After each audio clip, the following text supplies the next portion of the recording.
デスクを買い替えました。ブンブンカワカワ文川です。お引っ越しをしたんですが、引っ越しのタイミングで電動昇降デスクに買い替えてみました。今はですね、この価格に収まる空間ぐらいしか移せないというか、もう荷物だらけなんですけれども、今後ですね、私の理想のデスク作りと称して荷物をお片付けして自分の理想の使いやすいデスクにしていく、そんな感じの動画をそういうシリーズみたいな感じで動画を上げられたらいいなと思っています。今回はその理想のデスク作り第1回目として、まずこのデスクの組み立てですね、この動画をお届けします。それでは組み立ての動画スタートです。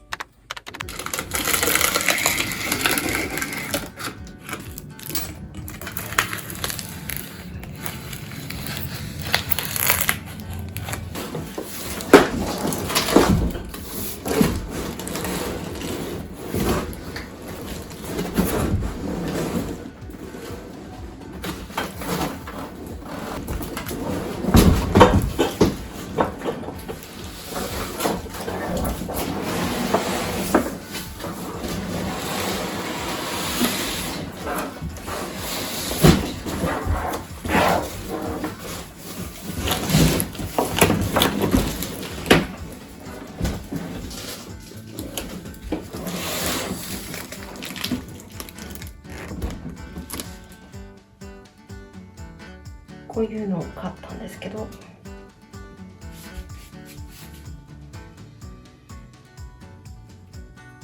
重いです。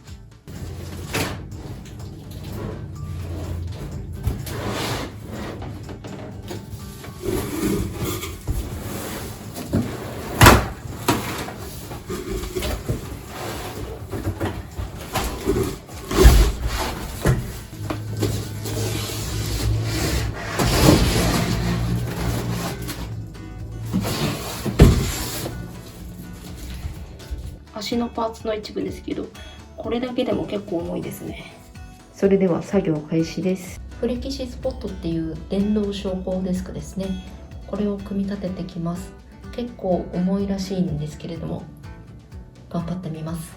とりあえず説明書を読んでみます。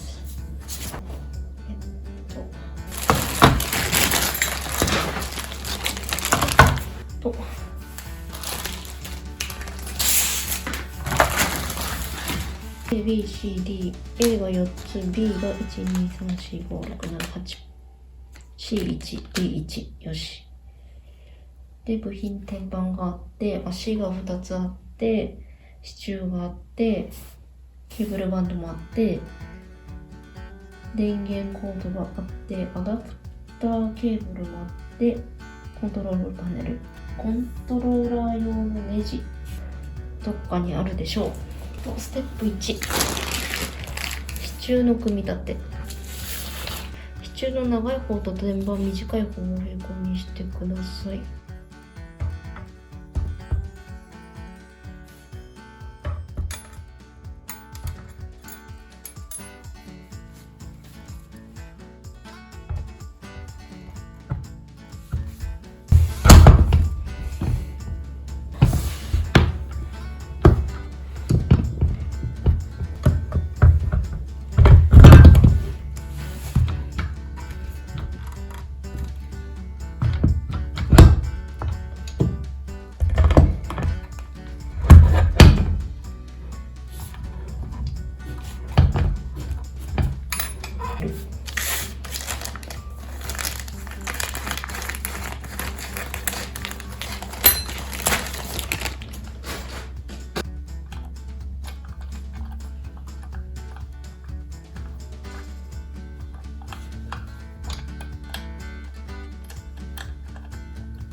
今ステップ1が終わりました。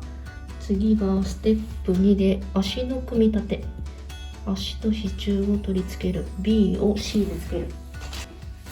足はこんな感じです。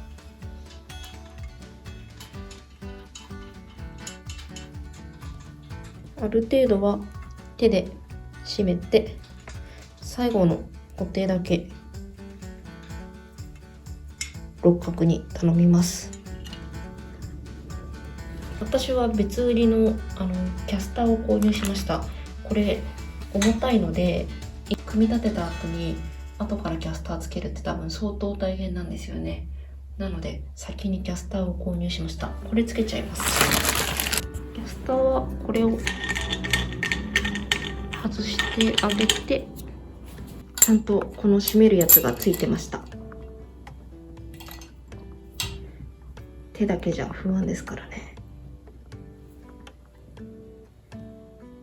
次、ステップ3です。リモコンをつけてきます。リモコンがここにつくみたいです。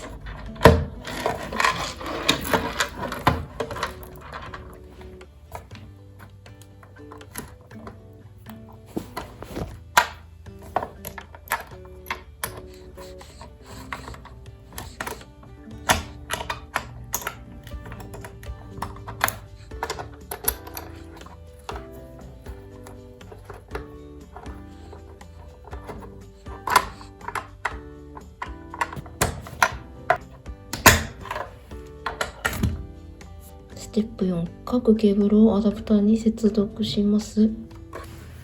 これとこれを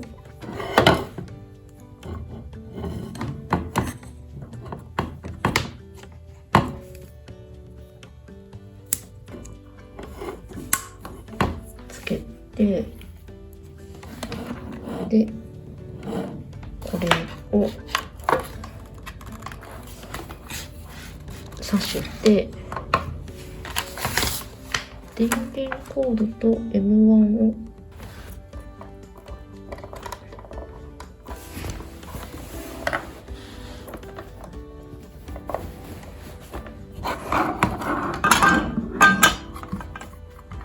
とりあえずデスクを起こしますか。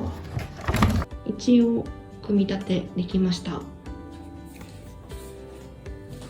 私あんまり組み立てとか得意じゃないんですけど、パーツが少なかったのでできました。割とサクサクと組み立てられました。あとはこれを起こすだけなんですけど、なんせこれが重いらしい。30キロぐらいあるんでしたっけ？めちゃくちゃ重いらしいので、ちょっと腰に気をつけつつ上げていこうと思います。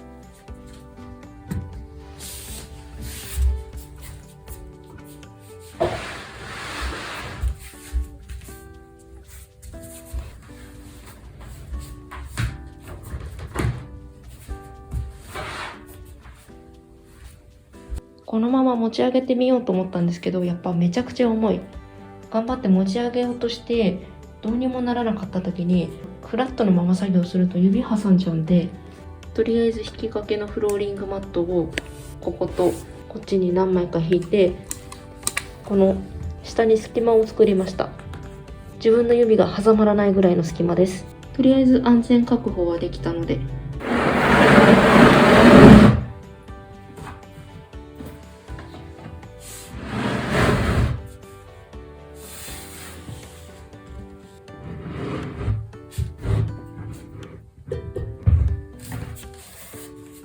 とりあえずこの角度まで持ってこれました。もう一息です。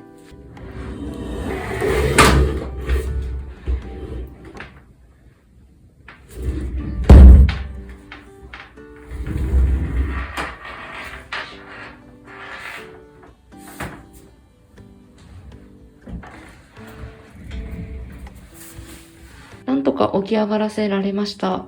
最後のよいしょのところが結構腰やられそうになりましたね。持ち上げる前に軽くストレッチしてからやった方が絶対にいいです。あとはセッティングして問題なく動作するか確認します。ここがリモコンです。今73センチ。こんな感じで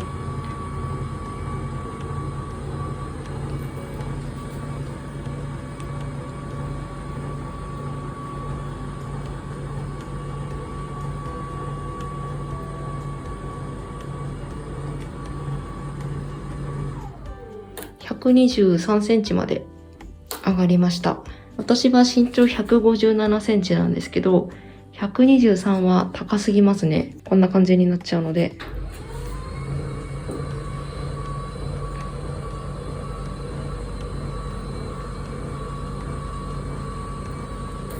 パソコン置いて普通に作業するなら100ぐらいかな。この辺は持ってきてみないと何とも言えないですね。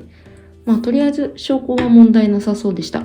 メモリが1から4まであるので、それを登録して座るときと立って作業するときの高さを記録して使ってみようと思います。今回はこのフレキシスポット EQ ってやつ購入したんですけど、一番低い高さだと73センチです。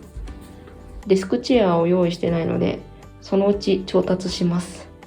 理想のデスク作りのスタートラインです。今回私が購入したこのデスクはフレキシスポットっていう電動昇降デスクです。本体30キロぐらいある結構重いデスクでして、レビューとか見ていると女性1人で組み立てるのは大変、2人で組み立てた方がいいとか、あとは組み立てる時に電動ドライバーがあった方が便利みたいな、そういう意見があったんですけれども、今回は私1人で組み立ててみました。そして一応電動ドライバーあった方がいいっていう風に聞いてたんで、これを組み立てるために電動ドライバーも用意してみました。で、実際に組み立ててみた感想をお話しするんですけれども、重さの面ではやっぱり重たかったです。私は最初から最後まで一人で組み立てすることができたんですけれども、組み立てた後によいしょって持ち上げる段階ですね。そこで腰やばいなってなった瞬間とかもありました。ただ持ち上げた瞬間もそこを下ろすとかどうにもできない状態になっちゃったので、力に自信がない方とかは一人で組み立てするのはおすすめしません。やっぱり怪我したり腰痛めてしまってからでは遅いので、誰かを頼った方がいいと思います。私の場合はこれを組み立てるために誰かを呼ぶっていうのもなんか申し訳ないなと思ったので、とりあえず自分でやってみようっていう感じでやったらなんとかできたっていう感じです。最後にこう起こす時とかにうち賃貸ですが、その床とか傷つけないかとか気をつけたりとか、そういう対策はしといた方がいいのかなと思いました。それから電動ドライバーなんですが、用意して結局1回も使わなかったです。組み立てとかそんなに得意じゃないし、日頃からやり慣れてないっていう感じなんですが、フレキシスポットのこのモデルに関してはパーツとかも非常に少なくって、組み立てはスムーズにできました。私の場合は本当にこれを組み立てるために電動ドライバーを購入したので、電動ドライバーの使い方をまず知るっていうところからスタートだったんですよ。でもなんかそれをやってさらにいっぱいあるネジの山の中から今回のパーツに当てはまるものを探してとかってやってる時間が無駄だなって思ったんですよ。パーツも少ないし、そのネジ締めるやつとかもついてきてるんですよね。で、シンプルだし、それを調べてるよりも普通にパーツ付属品で作った方が手っ取り早いなと思って私はそうしちゃいました。で、特に困ることはなかったです。もっとパーツがたくさんあったり、締めにくい角度のところを締めないといけないとかっていうんだったら、電動ドライバーがあった方が良かったのかなと思いますし、もともと使い慣れてる電動ドライバーがあって、それで作業するんだったら電動ドライバー使った方がいいのかもしれないんですけど、このフレキシスポット組み立てるためにわざわざ電動ドライバーを買う必要はなかったなっていう感じでした。電動ドライバーはまたどこかで使うタイミングもあると思いますので、よしとしましょう。そんな感じで新居に新しいデスクが届きました。そして見てもらった通り、このデスクに関しては付属で収納とかがついてないんですよ。だからそういう収納家具を作るとか、まだデスクチェアも用意してないので、そのデスクチェアを用意するとか、今後そういった動画が上がってくるかなと思いますので、新しいシリーズだと思って楽しんでもらえればと思います。紹介はこんな感じで終わります。最後までご視聴ありがとうございました。また次の投稿をお楽しみに。